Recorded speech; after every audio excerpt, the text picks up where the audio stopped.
just by the very title of it, when someone sees that, that's incredibly worrying, isn't it? Well, that's the problem. I mean, the flu is around, and we know that's around, but we don't worry as much about it because we can have a vaccine each year. And the cold is around, the common cold, but we don't worry about it because it isn't very harmful to most people. But we worry about this, and the problem with the worry is that for many people, the worry transforms to anxiety or to depression. And when that happens, it's a mental health problem, and it's a serious matter. So worry in and of itself is not a problem for the vast majority of people, but for a significant number, literally millions worldwide, worry becomes anxiety. Anxiety leads to more serious impacts, and we need to understand that and be willing to address that. So there's something here, there's a recommendation by the United Nations that said governments should act immediately to minimize these consequences, and they said they should implement strategies to create nurturing environments for children confined to the home, action to prevent domestic violence. This should be prioritized. So what do you make of this? I think these are sound recommendations. We're worried that we're going to see increases in domestic violence, and that we're already beginning to see some of that. So we do need to address that and be aware of it. And in particular, because this is hitting our children so hard, we also need to be thinking about strategies that really help children deal with this a whole lot better. When you take 11-year-olds or 8-year-olds or 15-year-olds and keep them at home and keep them away from friends and keep them away from social opportunities, we have to think about how to offset that and how to use virtual means in order to really improve the socialization of our children. So these are important points of focus that I'd highly endorse that did come out today. One other thing that they say, government should ensure their communications about the virus is sensitive and take into account, the impact they could have on people's stress levels. So there's a lot of responsibility here on the shoulders of governments around the world. Do you think that, information about the virus has been communicated with sensitivity so far? I think the problem with information about the virus right now is that it has been communicated with inconsistency. And the most important thing I think governments could do in the United States and worldwide is to be more consistent in the messaging and more consistent in the information that's being provided to people. I think there's been a sense that we're not quite sure that we're getting the whole story here, and that just lends itself to worry and stress and anxiety. And so I think it should start with consistency. And if we can accomplish that, I think that would be a giant step forward. After that, I'd like to think that we could work on being sensitive in the messaging that we're doing, because this really is affecting a lot of people. There are a lot of people who are getting very ill. There are a lot of people who are dying. And there are a lot of people being affected by this in very many ways. And I think it does make good common sense that not only should the responses and the information coming out of governments be consistent, but that it should be sensitive to what people are actually going through. And it's different from anything anybody's gone through during our lifetimes. Paul Gianfrido there, he's the Mental Health America.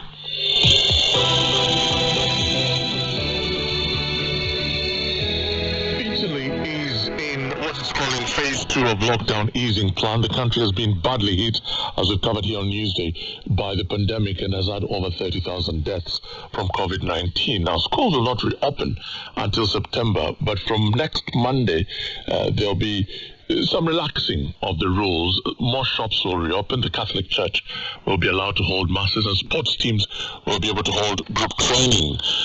But what is happening to bars and restaurants? The date for dine-in service has been the 1st of June, but there is some talk of this happening next week. And let's speak to Alessandro Borghese, who is a well-known Italian chef. Some call him a celebrity chef. He's worked all around the world, but he's also got a restaurant, and he joins us now. Good to have you on, Alessandro. Good morning to everybody. Good morning to you. Thanks a lot. Obvious question is, how is business? Business not very good at the moment. We've been closed for the past 2.5 months, forwarding to the third month of closure. So so the business is closed. And as an entrepreneur, we of course managed to forward the wages guarantee fund because the Italian government hasn't forwarded the wages guarantee fund because, of course, we have people that work for us, families, and we need to keep them safe at home, but we need to even give them the possibility to live on a wage. So You're still paying them, are you? I'm still paying them. That doesn't happen with everybody because not everybody is able to do that. My company is pretty big, so I'm able to hold on still for at least another month, but then who knows? And that's the same situation many restaurateurs are in Italy at the moment. Yeah. So I have to ask, how long can you hold off before you finally decide that this business is no longer viable? Many people, I probably will try to manage to make my way through the laws that the Italian government is putting down for reopening. We're supposed to reopen on the 1st of June, and instead it's going to be sooner. It's going to be next week. But of course, this has all been decided in between yesterday and the day before, so none of us has managed to organize ourselves to open up in the correct way. We don't know what the rules are exactly or what's going to happen. Right. So it's not an easy situation, that's for sure. I can imagine. And tell me about your employees. Are they all okay? Are they all safe from the virus? Luckily, yes. None of our employees have contracted the virus. Probably because I locked down a week before the Italian government actually made us lock down. So they're all safe and well at home, so that's a good thing. But the problem is the whole restaurant compartment in all of Italy is in big difficulties at the moment. We need to save them. Yeah, we've run out of time, but very briefly, you might be ready to open up, but are customers ready to return? Customers are very afraid. They want to go out to dinner. They want to return. They too want to know if they're going to return in a safe ambiance and in a place where they're going to enjoy a good meal with the same characteristics as it was before, but it's not going to be like that. So I think they're ready to go out, but we need to give them some guarantees. Yes, that's for sure. Really good to talk to you. Thank you for your time, Alessandro Borghese, a celebrity chef in Italy, joining us this morning. Let's get the sports news now with Matthew. Hi folks, Carlos Sainz is set to replace Sebastian Vettel at Ferrari next season, and it looks as though Renault's Daniel Ricciardo will be heading to McLaren to replace him. More details on the BBC Sport website. England and Tottenham star Dele Alli says he and his family are fine after they were held at knife point during a burglary at their home in London. When the PGA Golf Tour gets going again in the States, overseas players will have to have completed 14 days quarantine in the US before taking part. Players will all be tested throughout the events, and they'll all travel on special charter flights together and stay in specific hotels. DR Congo is the latest country to declare the completion of their football league because of the pandemic. Lubumbashi Giants TP Mazembe are champions yet again, and West Indies cricketers will be very nervous about touring England later this year, according to the chief executive of their cricket board. But Johnny Graves said no one would be coerced into travelling. Matt, thank you. Now, the coronavirus situation has led to difficult choices for many companies, whether to close their doors or stay open, for instance. Philip is here, though, with a company that has put in a unique position. Philip, tell us more. Well, this is a company involved with sanitary towels for rain. It's an important industry and one that's underserved in many parts of the world. So there's a company in India that's called Saral Designs that operates in the sanitary towel space. It is a company, but there are some NGO backers like Grand Challenges Canada, for instance. The reason the NGOs have got involved is this is a socially engaged businesses. The aim is to bring towels to places that'd otherwise be too expensive or too difficult for people to get. Well, along comes COVID-19. Then you're left with a difficult choice. Do you swap over to making masks and PPE because your production lines can do that, or do you keep making sanitary towels because there was a reason you were making them in the first place? Well, Sahani Mohan is the chief executive and co-founder of Saral Designs, and she decided to push things as hard as she could and do both. So what we realized in March was there was a huge shortage of protective equipment, especially surgical masks, and the the raw materials used in making sanitary napkins was a little similar to that of surgical masks. And we did some trials in our own in-house R&D machine, and we were able to produce 3-ply surgical masks. So with one of our machines, we started the production in Mumbai, because Mumbai is also a hotspot for the number of cases of COVID. And that production line, we have successfully modified and started making surgical masks.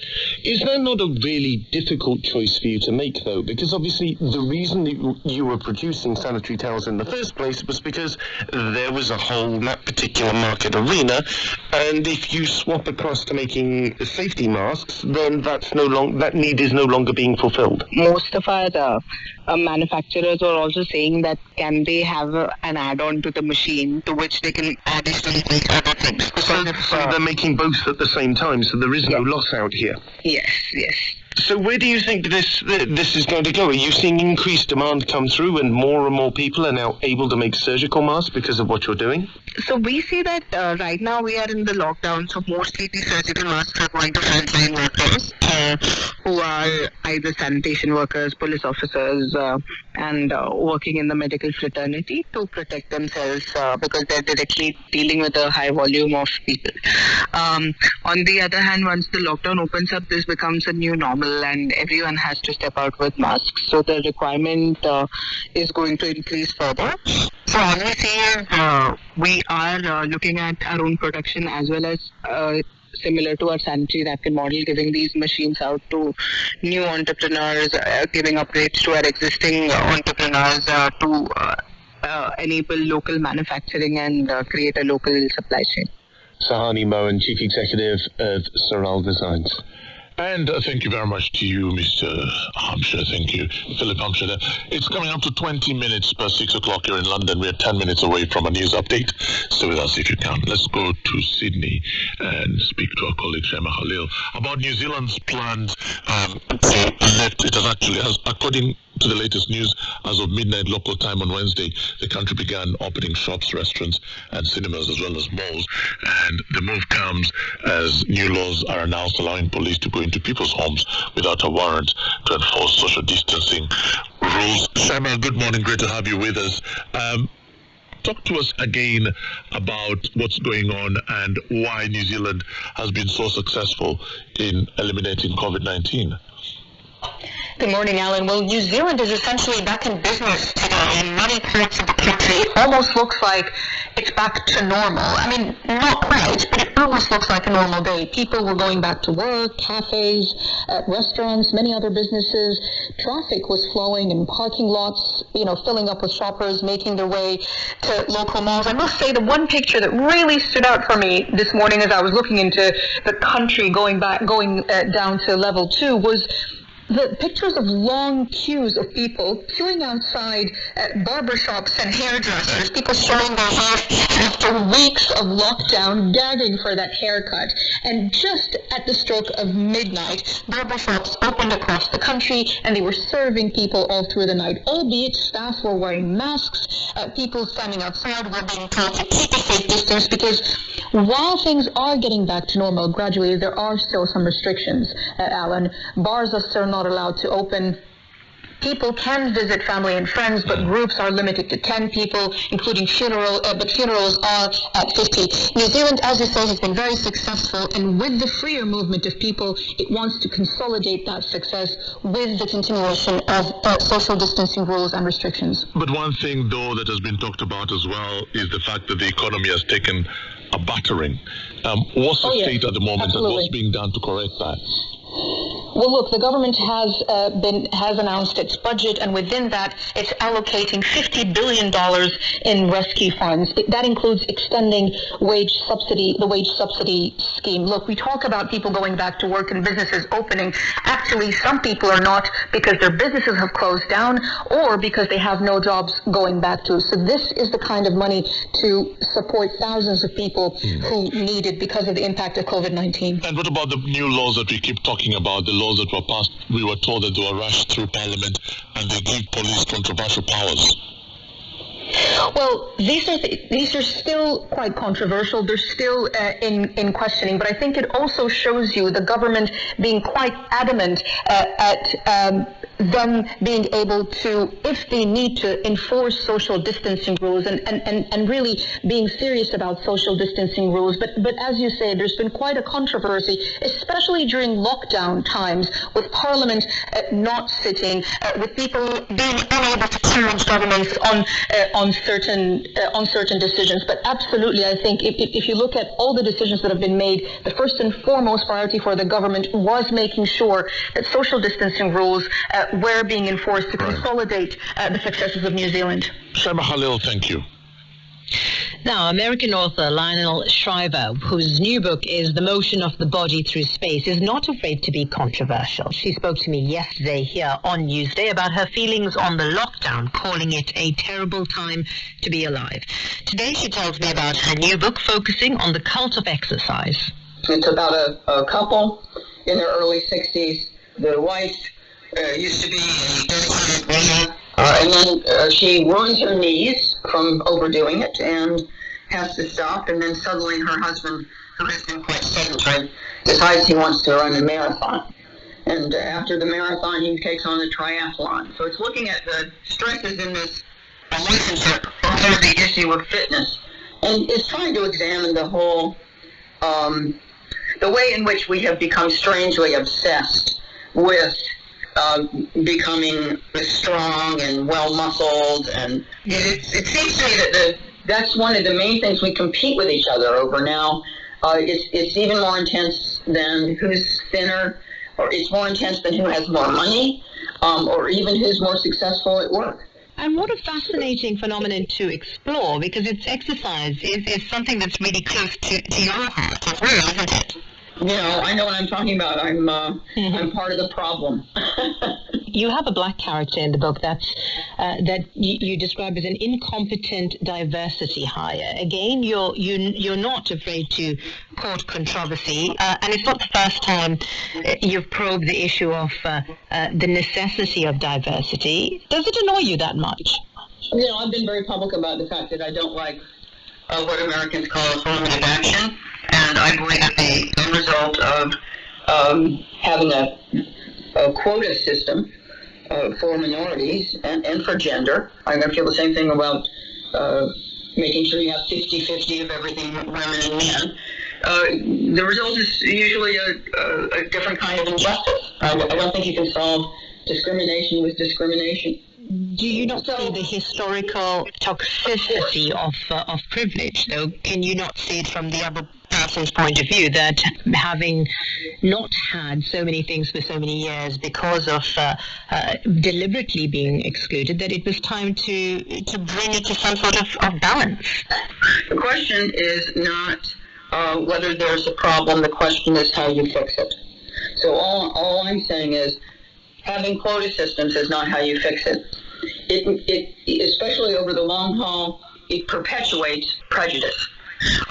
It makes people assume that if you're a minority and you're in a position of responsibility, or you're a professional, then you are given a special leg up and you're not really qualified. And I think that is poisonous, and it's pervasive in the United States now. And furthermore, I think that it undermines the self-confidence of the minorities themselves, because, you know, did you get here on your own steam? Is it because you distinguished yourself, or did you just tick some box?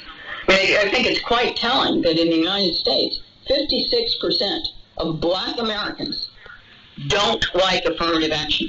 And people would be listening to this interview thinking, how can someone who has had so much privilege all her life possibly understand that the fight for equality is still going on, where the ceiling, I suppose, is still higher for people of color than it is for white people? We are thinking too rigidly. It's not that I don't think that there is such a thing as prejudice. Of course there is. For example, in my new novel, The Motion of the Body Through Space, the woman who benefits from affirmative action is rich, okay? She happens to be a second-generation Nigerian. Her parents made a fortune in oil back in Nigeria, and she's also not a descendant of slaves. So the diversity policies from which she's benefiting aren't really meant for her. She's privileged, whereas one of my main characters, who she becomes his boss, he's from a working class background. He came from a depressed little town in upper New York State. So who's privileged, really? And those rigid little boxes are not the right way to run social policy, and they're not the right way to think about people. That's American author Lionel Shriver talking about her new book, The Motion of the Body Through Space. I can't wait to read the reviews of this one, essentially about that particular character. Yeah, sounds very interesting. And did you listen to her bit on exercise, people like you, Kani?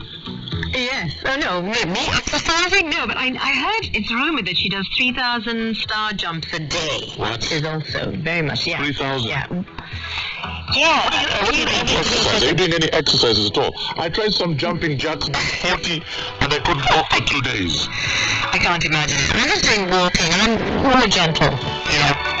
Something aerobic occasionally. Interesting times. The news continues. This is the BBC World Service. Now take a moment to listen to this. Commitment. I love my community. I love my religion. It's a way of life for me. And determination. There wasn't a way to give up. What am I going to say when I go back? I couldn't make it. I gave up. No. Feelings of unease. The killing was so much, he couldn't walk during the day, so we were spending all the time in the bush hiding. All loss. They've just lost the best friends, the relatives. They have to make this trip to make their final wish come true. The human experience. Relax when there's an elephant just outside your homestead. In one life, you are a human being. In the next life, you may be the dog or the cow. Documentaries on the BBC World Service. I am a stateless person. It means I don't belong anywhere in the world. To listen, go to bbcworldservice.com/documentaries.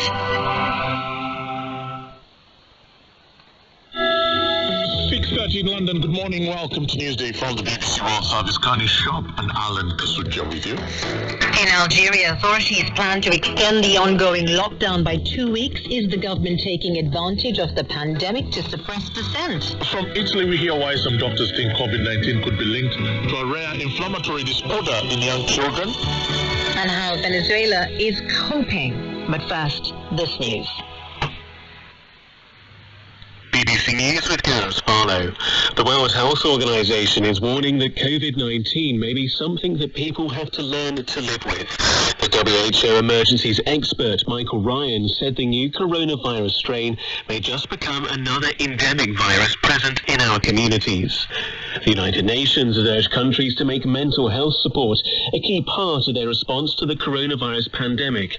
It says there has been widespread psychological distress because of the disease. Japan is expected to lift a state of emergency later today, although restrictions will remain in the capital Tokyo and some other major cities.